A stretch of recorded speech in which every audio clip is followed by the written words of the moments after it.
고린도후서 12장 1절을 세번역 성경에서는 이렇게 시작을 합니다. 자랑함이 이로울 것이 없으나 이미 말이 나왔으니 주님께서 보여주신 환상과 계시들을 말할까 합니다. 자랑함이 이로울 것이 없으나 이미 말이 나왔으니 내가 좀 자랑을 하겠다. 바울은 자랑 자체를 하려는 것이 아니죠. 인간적인 자랑들이 교회를 세우는 데에 아무런 덕이 되지 않음을 이미 이전에서 얘기한 바가 있습니다. 그러한 자랑들은 거짓 선생들이 하는 자랑이다라는 것을 말하기 위함입니다. 그리고 우리도 바울이 자랑하려는 이유에 대해서 이미 수많은 설교를 통해서 다 들어서 알고 있습니다. 앞서 11장에서처럼 태생적인 자랑, 그리고 사역을 했던 그런 무용담들을 장황하게 늘어놓는 이유가 무엇이었습니까? 너희들이 생각하고 그리고 너희들이 거짓 선생들한테 들었던 자랑들은 누구나 할 수 있다. 나도 할 수 있다. 그러나 결국 그런 것들이 교회를 세우는 데 있어서 무슨 덕이 되겠느냐? 무슨 유익이 있느냐? 아무런 유익함이 없다. 내가 어떤 사람이었는지 너희들도 다 알고 있지 않느냐? 나 같은 사람조차도 사용하시는 그분이 하나님이시다. 나는 오히려 내가 겉으로 보여지는 것들, 내가 행했던 것들을 너희들에게 자랑하는 것이 아니라 나에게 주신 약함, 그리고 나 같은 사람조차도 사용하시는 그 하나님을 자랑하겠다. 이렇게 말하려는 것이 바울의 주된 목적이었습니다. 이어서 본문 2절부터 5절까지는 바울이 자기가 본 환상과 계시를 말합니다. 한 가지 재미있는 표현을 발견할 수 있는데 오늘 2절과 3절을 보면 괄호 안에 있는 글씨가 있습니다. 나는 모르지만 하나님은 아시느니라. 나에게 이 환상을 왜 보여주셨는지 나는 모른다. 하나님께서 나에게 이 계시를 왜 주셨는지 나는 잘 모른다. 내가 그 꿈속 그 환상 가운데에 몸 안에 있었는지 아니면 몸 밖에 있었는지, 그러니까 내가 현재에 있는 지금 이 현실 가운데 있을 때에 하나님께서 말씀하셨는지 아니면은 내가 어떤 환상 속에 있을 때에 그 환상 속에 있는 사람에게 얘기한 건지 나는 그거는 잘 모르겠다. 그러나 누구는 아신다고요? 하나님은 알고 계신다. 이렇게 바울은 이야기를 하고 있습니다. 오늘 우리가 앞서 함께 새벽에 부른 찬송가 310장의 가사를 보면 이 찬송의 가사도 그렇습니다. 아, 하나님의 은혜로 이 쓸데없는 자 왜 구속하여 주는지 나는 알 수 없도다. 왜 내게 굳센 믿음과 복음을 주셨는지 나는 알 수 없도다. 왜 성령님께서 내 마음을 감동해 주셨는지 나는 알 수 없도다. 이것도 모르겠고 저것도 모르겠고 나는 온통 알 수 없는 것 투성이다. 마치 우리의 신앙생활이 그렇지 않습니까? 왜 내게 믿음을 주셔가지고 이 새벽에 성전에 나와서 기도를 시키는지 우리는 알 수가 없습니다. 왜 나에게 또 이런 기도 제목거리들을 주셔가지고 또 이렇게 기도를 시키는지 우리는 알 수가 없죠. 기도 제목 부탁하는 저 사람 그냥 제가 기도하겠습니다 이렇게 말 한마디 하고 넘어가면 되는데 왜 그 말이 이렇게 내 마음에 걸리는지, 내 마음을 불편하게 해서 몸도 피곤한데 눈 떠서 새벽에 나와서 기도를 시키는지 우리는 그 이유를 알 수가 없습니다. 그러나 우리에게 한 가지 확실한 믿음이 있죠. 언젠가 하나님께서 나에게 오늘 이 자리에 나오시게 하신 이유가 분명히 있을 거다. 하나님께서 나에게 기도를 시키시는 이유가 분명히 있을 거다. 지금은 모르지만 그 언젠가가 되었을 때 우리는 알 수 있겠지. 그런 확신이 우리에게 있습니다. 찬송가 310장을 지은 작사가가 다니엘 웹스터 휘틀이라는 사람인데요. 이 사람이 찬송가를 짓게 된 그 경험을 이야기하자면 정말 그의 신앙 고백이 이 찬송가 안에 모두 다 녹아 있다고 할 수가 있습니다. 휘틀은 남북 전쟁에 참전을 하게 되었습니다. 그의 어머니는 이 아들을 위해서 굉장히 기도를 많이 하는 분이었는데, 사실 휘틀이 처음부터 이런 고백을 할 정도로 믿음이 있는 사람은 아니었습니다. 내 어머니가 이 아들을 위해서 정말 울면서 기도해 주면서 그 전장터에 보낼 때에 그 식량 자루 안에다가 작은 성경 하나를 넣어 주었습니다. 전쟁 중에 휘틀은 수류탄에 맞아서 오른쪽 팔을 잃게 되고 야전 병원으로 실려오게 됩니다. 병원에서 치료를 받고 회복을 하는 동안에 휘틀이 너무나 심심해서 엄마가 그 식량 자루에 넣어줬던 신약 성경책을 꺼내서 읽기 시작을 했습니다. 그때 간호사가 그 휘틀을 찾아옵니다. 이 병실 끝에서 한 소년이 고통스러운 가운데 죽어가고 있습니다. 그 소년이 지금 자기를 위해서 기도해 줄 사람을 찾고 있습니다. 휘틀은 말했습니다. 저는 기도할 줄을 모릅니다. 태어나서 한 번도 기도를 해본 적이 없습니다. 그때 간호사가 저는 당신이 성경을 읽고 있는 것을 보았습니다. 당신이 이 방에서 유일하게 기도하는 사람이라는 것을 저는 확신합니다. 그리고 휘틀은 그 죽어가는 소년을 위해서 기도를 해주었습니다. 그 고통 중에서 부르짖는 그 소년을 위해서 기도할 때에 그 소년이 편안하게 하늘나라에 가는 것을 보고 하나님께서 나를 이 자리를 위해서 부르셨구나 라는 고백을 하고 오늘 이 찬송가를 짓게 되었습니다.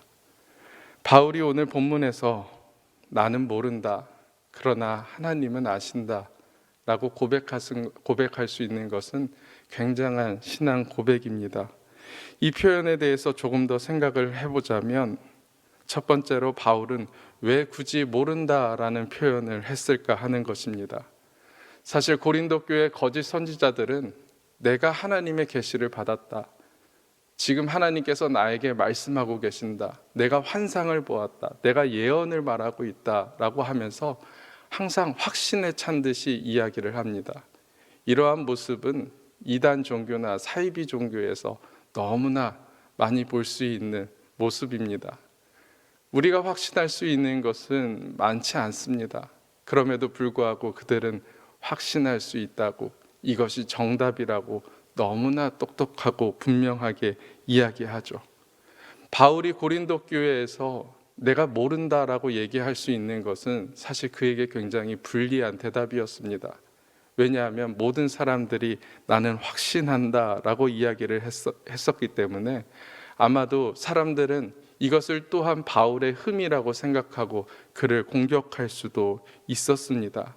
하지만 바울은 스스로에게도 솔직했고 하나님 앞에서도 솔직한 사람이었습니다. 두 번째, 모른다는 것은 굉장한 신앙적인 고백입니다. 우리는 모르는 것에 대해서 때로는 부끄럽게 생각할 수 있지만 사실 우리가 하나님께서 하실 일들에 대해서 확신할 수 있는 것들은 그렇게 많지 않습니다. 윌터 브루그만이라는 학자가 있는데, 이 학자가 하나님과 애굽의 신, 그러니까 우상들의 신을 대표해서 애굽의 신과 비교를 합니다. 애굽 신들은 사람들이 만들어 놓은 종교와 그리고 제도 속에서, 그리고 경전 속에서 갇혀 있고 변하지 않고 오히려 사람들에게 이용을 당하지만, 하나님께서는 이 모든 것으로부터 자유로운 분이시다.